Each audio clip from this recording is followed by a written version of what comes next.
Hello, Ivy. Pwede nga mo po?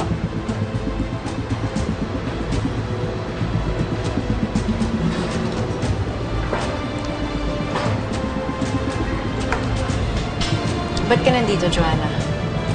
Ayoko ng iskandalo. Skandalo? Di ba nag-text ka? Magyayaya ka makipag-usap? Si TJ ang tinext ko. Well, ako ang nakatanggap. Kaya mag-uusap tayo.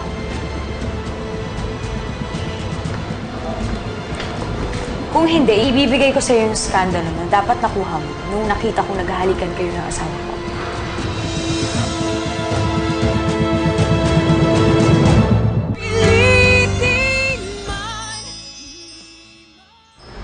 Ano, hindi ka uupo?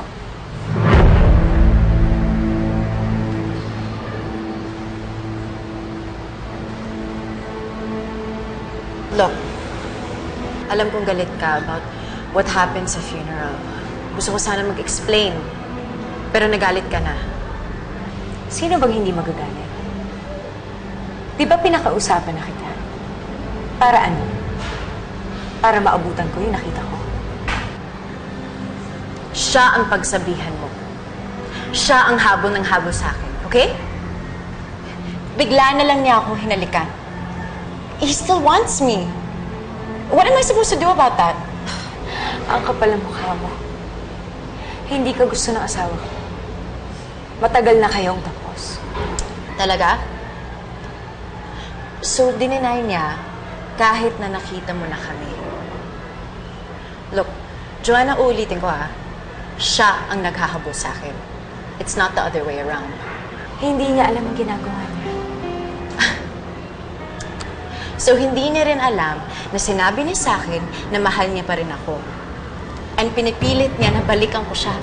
Yes. Dahil may sakit si TJ. May sakit si TJ? May sakit si TJ. Meron siyang Alzheimer's disease.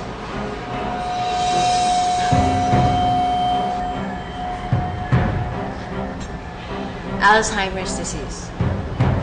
That's not true. That can't be true. Si TJ pa, he's only in his early 30s. That's impossible. Ganyan na ganyan din ang reaksyon ko nung nalaman ko yung tungkol sa sakit ng asawa ko. It's early onset Alzheimer's disease. Rare ang case niya. I don't believe that. He's active, he's healthy, he doesn't look sick at all. Ang bata pa niya. I-search mo sa internet. Magbasa ka. Magtanong ka sa mga kaibigan mong doktor kung meron man. Ang early onset Alzheimer's disease. Walang pinipiling tao, walang pinipiling edad. Kasama doon yung asawa ko. Alam mo, Joanna, aalis naman talaga ako ng kusa. Hindi mo kailangan mag-imbento ng sakit para layuan ko lang si TJ. This is crazy. You're crazy. Hindi ako gumagawa ng kwento. Nagsimula yung simptomas niya a year ago. Bigla na lang siyang bumabalik sa nakaraan. Hindi ko alam, parang naiisip na yun ang present state niya.